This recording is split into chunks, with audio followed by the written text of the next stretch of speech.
पिताजी, पिता धनु उठे। पिताजी, पिताजी उठिए पिताजी, आंखें खोले पिताजी। पिताजी, पिताजी देखिए पिताजी, हमें देवताओं ने हमें पराजित कर दिया। पिताजी आंखें खोलिए। पिता धनु आंखें खोलो, उठिए पिताजी, आंखें खोलिए पिताजी, सुध में आइए। हम हाँ पिताजी, परम जी जी पिता। दैत्य गुरु शुक्राचार्य की बात न मानकर हमने भूल की। अब हम शिव भगवान के कोप के पात्र बन गए हैं। सुनो, वरदानी शक्ति प्राप्त किए बिना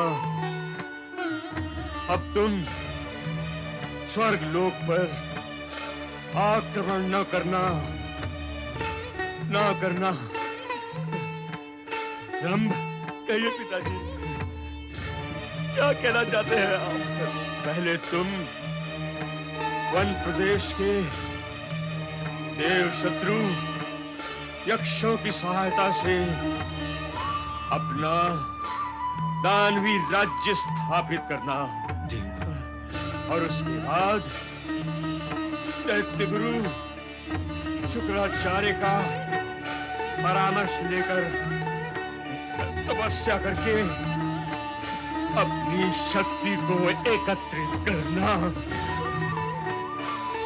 पाताल लोक की दानव शक्ति जो अब समाप्त हो चुकी है, अब तो तुम्हें अपनी शक्तियों पर ही आश्रय लेना होगा और तुम्हें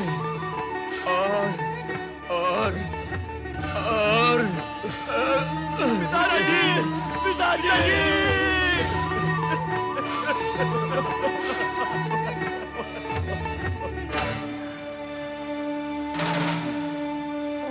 हम आपकी इच्छा को अवश्य पूर्ण करेंगे। हम प्रतिज्ञा करते हैं कि आपके आदेश का पालन करेंगे। हे महेश्वर, मैं सर्वथा निर्दोष हूं। मैंने दानवों को निरुत्साहित किया था। मैंने उन्हें अपनी सीमा में रहने के लिए कहा था, किंतु दैत्य गुरु, दैत्य गुरु, दैत्य गुरु, दैत्य गुरु, दैत्य गुरु, हमें क्षमा करे। दैत्य गुरु, हमें क्षमा करे। दैत्य गुरु, हमें क्षमादान दे। दैत्य गुरु, आपके आदेश की अवहेलना कर हमने भयंकर भूल की है। दैत्य गुरु, देवताओं ने हमारे पिता का वध कर दिया और हमारी दानवी सेना को भस्म कर दिया। दैत्य गुरु, अब आप ही हमारे मार्गदर्शक हैं। दानव साम्राज्य की स्थापना में हमारी सहायता करें। हमें क्षमा करें दैत्य गुरु, हमें क्षमा करें। दैत्य गुरु, आपकी आज्ञा का पालन न करके हमने देवताओं पर आक्रमण किया। अंत में हमें पराजय का मुख देखना पड़ा। दैत्य गुरु, देवताओं से पराजित होकर तुमने दानव जाति का ही नहीं, हमारा भी अपमान किया है तथा अपने आराध्य शिव को क्रोधित किया है। अब दानव जाति का उत्कर्ष अति कठिन है। दैत्य गुरु, हमारे पिता धनु ने प्राण त्यागने से पूर्व हमें यह आदेश दिया था कि देव शत्रु यक्षों की सहायता लेकर हम वन प्रदेश में दानव साम्राज्य की स्थापना कर सकते हैं। आप कृपया बताएं कि यक्ष हमें कहां मिलेंगे?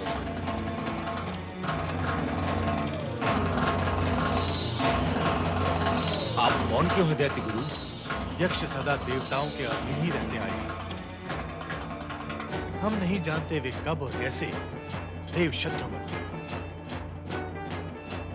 और धनु को इस बात का ज्ञान कैसे हो? हमारे पिता धनु कभी हमें निराधार सूचना नहीं दे सकते दैत्य गुरु।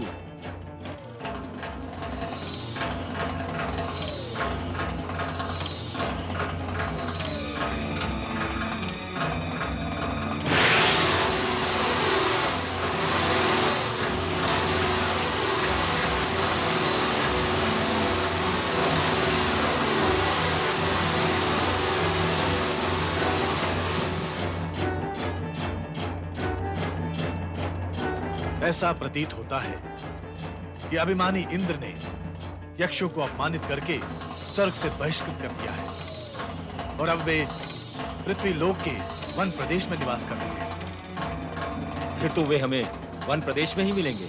सुनो धनुपुत्रों, यक्ष अपनी संगीत विद्या से अनेक चमत्कारी सिद्धियां प्राप्त कर लेते हैं। तुम उनकी सहायता से अवश्य ही दानव साम्राज्य की स्थापना कर सकते हो।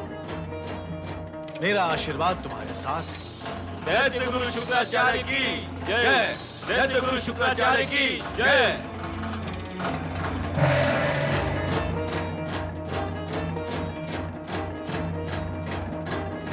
ओम नमः शिवाय।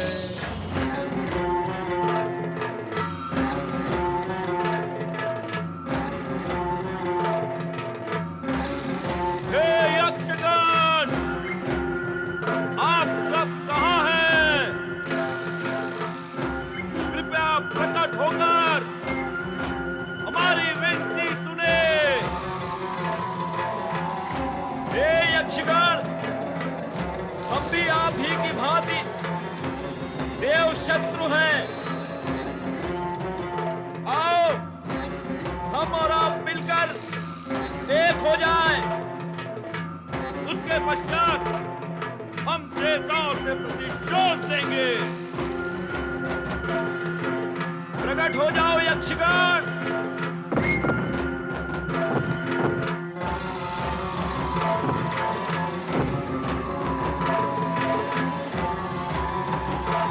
दानव वीरो रम करम, मैं यक्षराज सम्रण हूँ। तुम्हारे पुकारने पर हम सब यहाँ आ गए हैं। देव शत्रु होने की बात कहकर तुम दोनों ने हमें आने पर बाध्य कर दिया। कहो क्या करना है? यक्षराज संभरण, हम तुम्हारी सहायता चाहते हैं। दुष्ट इंद्र ने हमारे पिता धनु का वध कर दिया है। देवताओं ने हमारी दानव सेना को जलाकर भस्म कर दिया है। हमें देवताओं से प्रतिशोध देना है। तुम सहायता करोगे तो ही ये संभव हो सकेगा।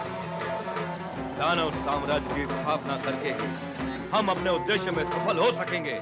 मेरा विचार है हम सब मिलकर देवताओं से अपने अपमान का प्रतिशोध अवश्य ले सकेंगे। हमारे पिता धनु ने भी मृत्यु से पहले हमें यही सब कहा था। ठीक ही कहा था उन्होंने, और अब मैं भी यही कहता हूँ। दानव साम्राज्य की स्थापना में हम आप दोनों को अपना पूर्ण सहयोग देंगे।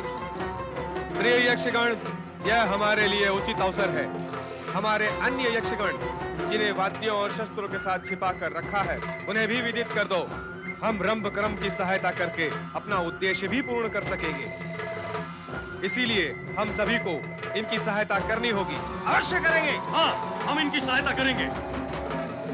यक्षराज संभरण की जय। दानवराज रंभकरम की जय। दानवराज रंभकरम की जय। असुरराज महाबली रंभकरम की जय। असुरराज महाबली रंभकरम की जय। दानवराज, तपस्या से प्राप्त शक्ति के बिना देवताओं को परास्त नहीं किया जा सकेगा। इसीलिए आप अनुकूल समय देखकर तपस्या प्रारंभ करें। हम आपके आज्ञा का पालन अवश्य करेंगे यक्षराज। अवश्य करेंगे। प्रणाम प्रभु। देवी पार्वती कहाँ है नंदी? माता पार्वती तो ध्यान समाधि में लीन है प्रभु।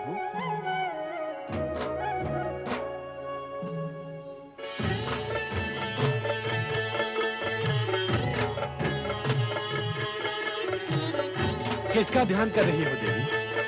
हम तो तुम्हारे सम्मुख खड़े हैं।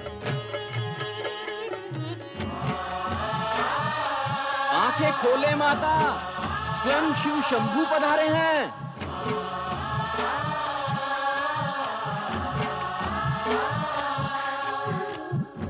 पति परमेश्वराय नमो नमः। देवी, आश्चर्य है, आज तुमने हमें दर्शन ही नहीं दिया।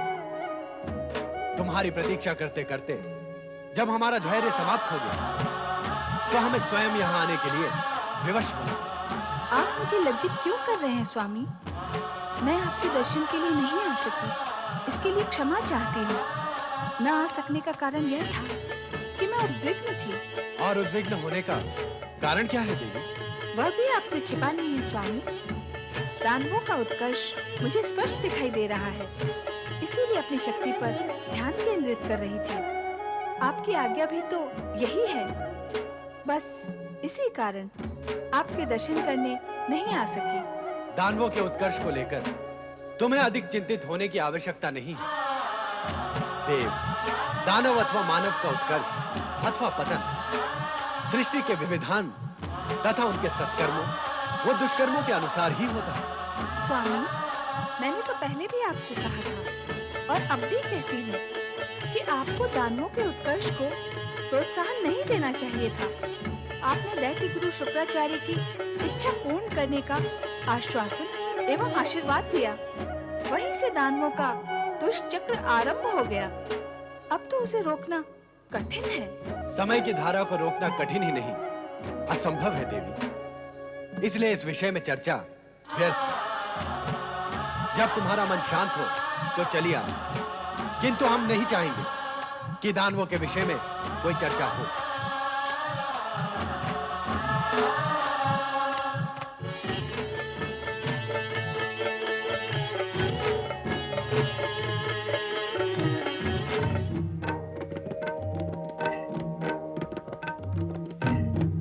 नारायण नारायण।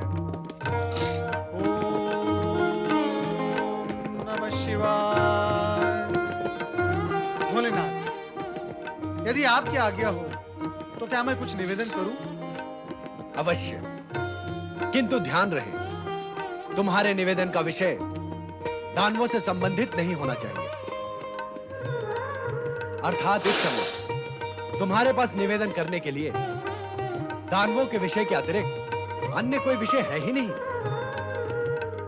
अच्छा किया नारद, जो तुमने दानवों के विषय में ऐसा कोई प्रश्न नहीं पूछा जिसका उत्तर हम देना नहीं चाहते।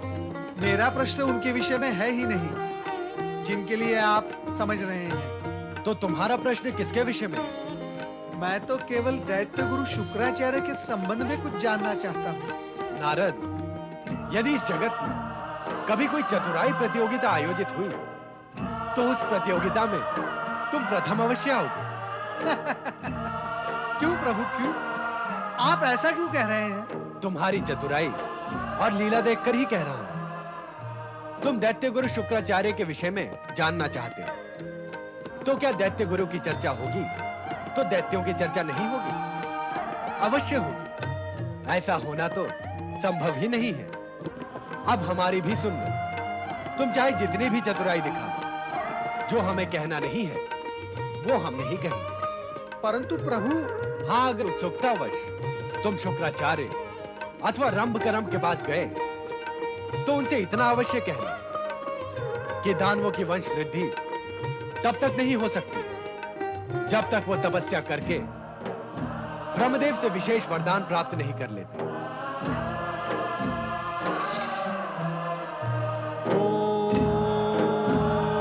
नमः शिवाय। महाबली दानववीर ब्रह्मकर्म की जय। महाबली दानववीर ब्रह्मकर्म की जय। मेरे दानवीरों, वन साम्राज्य पर अधिकार करके हमने विशाल दानव सेना एकत्र कर ली है। अब हम संपूर्ण पृथ्वी पर दानव साम्राज्य की स्थापना करेंगे और अपने यक्ष मित्रों की सहायता से अपने सबसे बड़े शत्रु तथा पिता धनु के संहारक स्वर्ग के अधिपति इंद्र पर आक्रमण करके स्वर्गलोक पर दानवों की विजय की ध्वजा फहराएंगे। दैत्य गुरु शुक्राचार्य की जय हो। रंभकरम, तुमने दानव साम्राज्य की स्थापना करने का निश्चय कर लिया है, इसके लिए हम तुम्हें बधाई देते हैं। हम तुम्हारे साहस के लिए भी तुम्हें बधाई देते हैं कि तुमने स्वर्ग पर आक्रमण करने का भी निश्चय कर लिया है। किंतु सावधान, स्वर्ग पर अधिकार और आक्रमण करने से पूर्व तुम्हें पर्याप्त शक्ति एकत्रित करनी होगी। कहीं ऐसा न हो कि जो भूल तुम्हारे पिता धनु ने की थी तुम भी वही कर बैठो। ऐसा कदापि नहीं होना चाहिए। बिना शक्ति अर्जित किए तुम्हारे पिता धनु ने स्वर्ग पर आक्रमण किया, तुम पराजय और मृत्यु को मुख देखा। तुम ऐसी भूल कदापि नहीं करना रंभकरम। नहीं दैत्य गुरु, नहीं, ऐसा नहीं होगा। आपकी आज्ञा व आदेश का उल्लंघन कर जो परिणाम हमारे पिता धनु ने भुगता वो हम देख चुके हैं। अब हम पहले से अधिक सचेत, सावधान और शक्ति संपन्न हो गए हैं। अब अपनी शक्ति पर हमारा विश्वास बढ़ता जा रहा है और यक्षराज की सहायता पर भी हमें पूर्ण विश्वास है। सुनो रंभकरम, कहिए दैत्य गुरु। तुम्हें यक्षों की शक्ति और मित्रता पर अधिक विश्वास नहीं करना चाहिए। ऐसा क्यों दैत्य गुरु? संगीत और नृत्य प्रेमी अच्छे योद्धा सिद्ध नहीं होते, किंतु इनकी मित्रता पर विश्वास किया जा सकता है दैत्य गुरु। ये सत्य है। इस समय ये देवताओं के शत्रु बने, किंतु किसी भी समय ये देवताओं के मित्र बन सकते हैं। और जब ऐसा होगा तब देवताओं की भांति ये तुम्हारे शत्रु बन जाएंगे। कौन है ये वाचाल साधु? रंभकरम, इसे तुरंत यहाँ से निकाल कर बाहर करो। हमारे यहाँ आकर हमारा अपमान करने वाले को हम सहन नहीं कर सकते। दैत्य गुरु के प्रति अब शब्द बोलने वाले यक्ष, हम चाहे तो तुम्हें इसी समय शाप देकर नष्ट कर सकते हैं, किंतु हम दानवों का उद्देश्य नष्ट करना नहीं चाहते। आप शांत हो जाइए दैत्य गुरु, शांत हो जाइए। यक्षराज संवरण हमारे मित्र हैं दैत्य गुरु, आप शांत हो जाइए। नहीं रंभकरम, हमारा अपमान हुआ है और अपमान करने वाले को हम कदापि क्षमा नहीं कर सकते। अतः तुम इनका साथ तुरंत छोड़ दो। यदि तुमने ऐसा नहीं किया तो हम तुम्हारा साथ छोड़ देंगे। और यदि ऐसा हो गया तो दानव जाति अपनी मूर्खता और कुकृत्यों के कारण नष्ट हो जाएगी। हम आपकी हर प्रकार की आज्ञा मानने को तैयार है दैत्य गुरु, किंतु यह भी तो सत्य है कि विपत्ति के समय यक्षों ने हमारी सहायता की है। हमारी हर पुकार का समुचित उत्तर दिया था इन्होंने। हाँ दैत्य गुरु, आप कृपा कर इनका साथ छोड़ने के लिए हमें विवश न करें। यक्षराज संभरण हमारे मित्र हैं। इन्हीं की सहायता और मार्गदर्शन से हमने ये वन साम्राज्य प्राप्त किया है। अर्थात अब तुम्हें दैत्य गुरु शुक्राचार्य की सहायता व मार्गदर्शन से अधिक यक्षराज की सहायता व मार्गदर्शन पर विश्वास है। अर्थात अब तुम्हें दैत्य गुरु शुक्राचार्य की आवश्यकता नहीं है। रंभकरम, तुमने दैत्य गुरु को अपमान करके अपनी सफलता की सारी संभावनाएं समाप्त कर दी हैं। हम गुरु की गरिमा को ध्यान में रखते हुए तुम्हें शाप तो नहीं देंगे, परंतु इतना अवश्य ध्यान में धर लेना कि हमें क्रोधित तो अपमानित करने के दुष्परिणामों से तुम बच नहीं पाओगे। तुम्हारा हर उत्कर्ष तुम्हें पतन की ओर ले जाएगा। भैया राम, अब क्या करें? आप चिंता न करें दानवराज। दैत्य गुरु की धमकियों से आतंकित होने की आवश्यकता नहीं। यदि उनमें शक्ति होती तो कुछ करके दिखाते। स्वयं शक्तिहीन है और दूसरों की शक्ति की चर्चा करते हैं। अब आप चिंता का त्याग कर भावी योजना का विचार करें। हाँ यक्षराज, हमें ऐसा ही करना होगा। नारायण नारायण। देव ऋषि नारद, धन्य भाग। समरण का प्रणाम स्वीकार करें। कल्याण भव। मित्र रंभकरम, ये देव ऋषि नारद है। जगत के सभी प्राणियों का हित चिंतन करने वाले हैं। तीनों लोकों में सदा भ्रमण करने वाले हैं और त्रिदेव के परम प्रिय देव ऋषि नारद। राम देवर्षि। कल्याण भव। क्या दैत्य गुरु शुक्राचार्य यहाँ आए थे? वे कुछ ही समय पहले यहाँ से रुष्ट होकर गए हैं। रुष्ट होकर चले गए? रुष्ट होकर क्यों गए हैं? उन्हें दानव बंधुओं और हमारी मित्रता पर आपत्ति थी, किंतु हमें यक्षराज की मित्रता पर गर्व है, इसीलिए वो क्रोधित होकर चले गए। नारायण नारायण। तो क्या तुम्हें उनके क्रोध की चिंता नहीं है? हाँ, चिंता करके क्या करेंगे? चिंता तो दानवराज तुम्हें करनी ही होगी। दैत्य गुरु शुक्राचार्य के क्रोध की नहीं, तो फिर भगवान भोलेनाथ के क्रोध की चिंता। जिन दैत्य गुरु शुक्राचार्य के क्रोध से तुम चिंतित हो, स्वयं वे भी भगवान भोलेनाथ के क्रोध से चिंतित रहते हैं। वैसे अपनों से बड़ों के क्रोध से चिंतित रहना ये शुभ लक्षण एवं हितकारी भी है। सो तो है देव ऋषि, किंतु वर्तमान परिस्थिति में आप हमारा मार्गदर्शन करें। दानव बंधुओं को यह सत्य स्वीकार कर लेना चाहिए कि परमपिता ब्रह्मा जी की तपस्या कर वरदान प्राप्त किए बिना दानव वंश की वृद्धि एवं उन्नति संभव नहीं है। इसीलिए तुरंत तपस्या करने का आयोजन किया जाए। आप सत्य कह रहे हैं देव ऋषि। मैं शीघ्र ही तपस्या आरंभ करूंगा देवर्षि। हम ब्रह्मा जी से अवश्य वरदान प्राप्त करेंगे। मेरी मंगल कामनाएं तुम्हारे साथ हैं। नारायण नारायण। मैं ब्रह्मा जी को प्रसन्न करने के लिए पंच अग्नि तप अवश्य करूंगा, अवश्य करूंगा। ओम ब्रह्मणे नमः। ओम ब्रह्मणे नमः। ओम ब्रह्मणे नमः। ओम ब्रह्मणे नमः। हे अग्निदेव, मैं ब्रह्मा जी को प्रसन्न करने के लिए पंचाग्नि तप करना चाहता हूँ। पंचाग्नि प्रकट हो।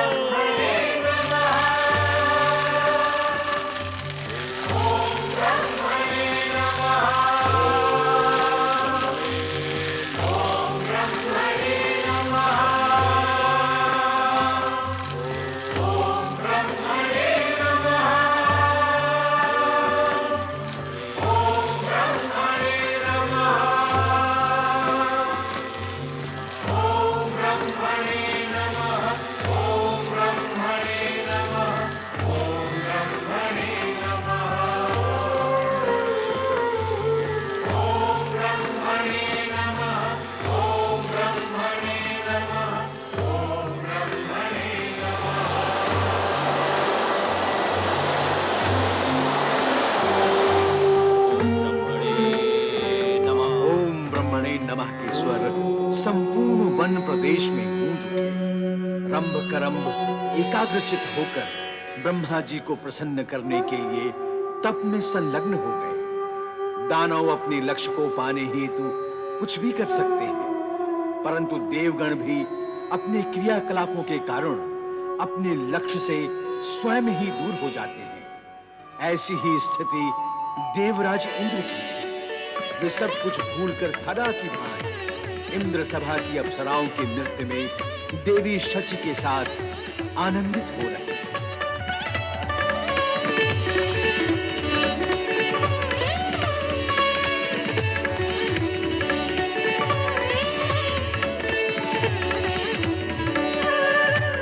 नारायण नारायण। देवगुरु, प्रतीत होता है आपको भी मेरी ही भांति देवताओं की विलास प्रियता देखकर आश्चर्य एवं पीड़ा हो रही है। तुम्हारा अनुमान सत्य है नारद। देवगुरु, मुझे आश्चर्य तो इस बात का है कि इन्हें भविष्य की तनिक भी चिंता नहीं। ये सोच रहे हैं कि दरु को परास्त कर देने मात्र से ही दानव समाप्त हो गए और अब वे स्वर्ग पर कदापि अपनी कुदृष्टि नहीं डालेंगे।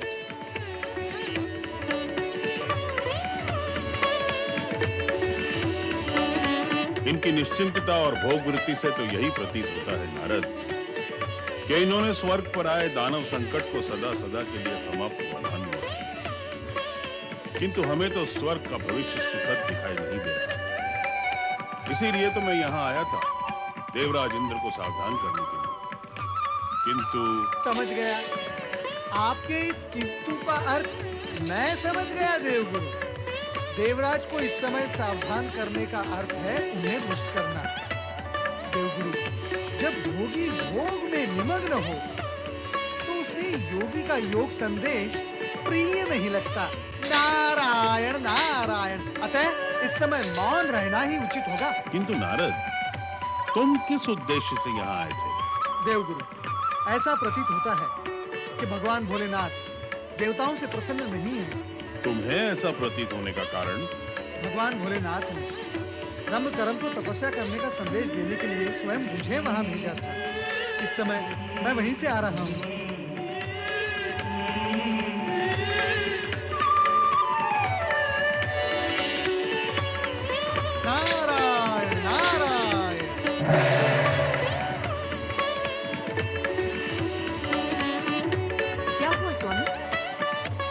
देवी शक्ति, जो कुछ हुआ तुमने देखा और हमें दिखाया है।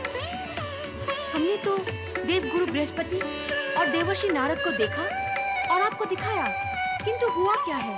अपमान, अपमान हुआ है, अपमान। अपमान? देवी शची, तुमने देवर्षि नारद और देवगुरु को तो देख लिया, किंतु हमारा अपमान होते नहीं देखा। पर किसने किया आपका अपमान? देवी शची, तुम इतने बड़े सत्य को समझ क्यों नहीं रही हो, जो साक्षात तुम्हारे सामने खड़ा है। देवर्षि नारद और देवगुरु यहाँ तक आए और हमसे बिना भेंट किए ही चले गए, हमसे बिना चर्चा किए चले गए, तो क्या ये अपमान नहीं है? हाँ हाँ, ये तो अपमान ही है। और जब अपमान होता है तो पीड़ा तो होती ही है ना। हाँ, अपमान होने से पीड़ा ही होती है, सुख तो नहीं होता। तो मिल गया ना तुम्हें अपने प्रश्न का उत्तर।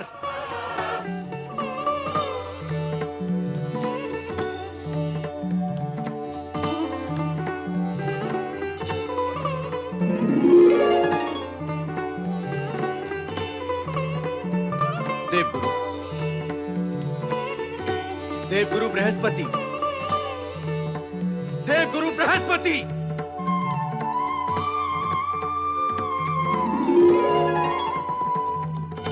देवगुरु बृहस्पति। अपने स्वर को संयत व संतुलित करें देवराज इंद्र। यह आपकी इंद्र सभा नहीं है। आपने तो इंद्र सभा में भी हमारा अपमान किया है देवगुरु। आप अपने सम्मान को इतने नीचे के स्तर पर रखते ही क्यों हैं कि वो बार बार अपमान की चपेट में आ जाए? और वैसे भी हमने आपका कोई अपमान नहीं किया। आप इंद्र सभा से अकारण ही लौट आए, देवर्षि से खड़े वार्ता करते रहे किंतु भीतर नहीं आए, तो क्या ये हमारा अपमान नहीं था? आप और देवर्षि एक और खड़े गुप्त वार्ता करते रहे। क्या वार्ता कर रहे थे देवगुरु? क्या हमारे विरुद्ध किसी षड्यंत्र का आयोजन कर रहे थे? देवराज, निर्भयता से तो आपने नाता तोड़ ही दिया है और अब शिष्टाचार की सीमाएं भी तोड़ने लगे हैं। कोई तपस्या करे तो आपको भय, कोई भक्ति करे तो आपको इंद्रासन छिन जाने की चिंता होती है। अरे कोई वार्ता भी करे तो आपको षड्यंत्र रचाने की आशंका होती है। देवराज, ये भय, ये आशंकाएं दुर्बल मन की उत्पत्ति होती है और दुर्बल मन शिष्टाचार को नकारता है। हमें खेद हुआ कि आपको हमसे षड्यंत्र रचाने की शंका हुई। तो फिर आप क्या गुप्त वार्ता कर रहे थे? सभा द्वार तक आकर भी आप भीतर तक क्यों नहीं आए? द्वार तक आकर लौट क्यों गए? आपकी बुद्धि कोई शुभ बात सोचना ही नहीं चाहती। आपका दुर्बल मन और अस्थिर बुद्धि अशुभ बातें सोचने के आदी हो गए। अरे आप ये क्यों नहीं सोच सके कि हम आपके रंग में भंग नहीं डालना चाहते थे, इसीलिए वहां से लौट गए। रंग में भंग?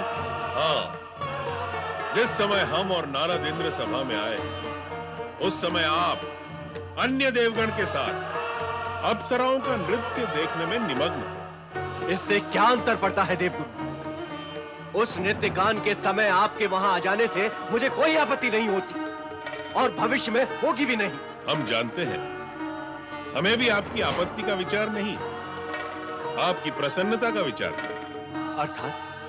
हम और नारद जिस विषय को लेकर आपके पास आए थे, वो सुखद नहीं था। धनु को पराजित कर और दानवों के आक्रमण से मुक्ति पाकर आप जिस सुख और प्रसन्नता को भोग रहे थे, वहां दुखद समाचार सुनाकर हम उसे खंडित नहीं करना चाहते थे। क्या है वो दुखद समाचार देवगुरु? आप तो धनु का अंत करके विलास और आमोद प्रमोद में खो गए, किंतु धनु के पुत्र रंभ और करम्भ ने ब्रह्मा जी से वरदान पाने के लिए घोर तपस्या आरंभ कर दी है।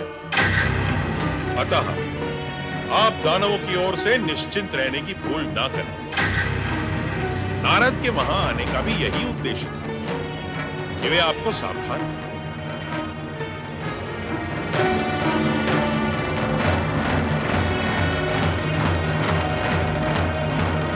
रंभ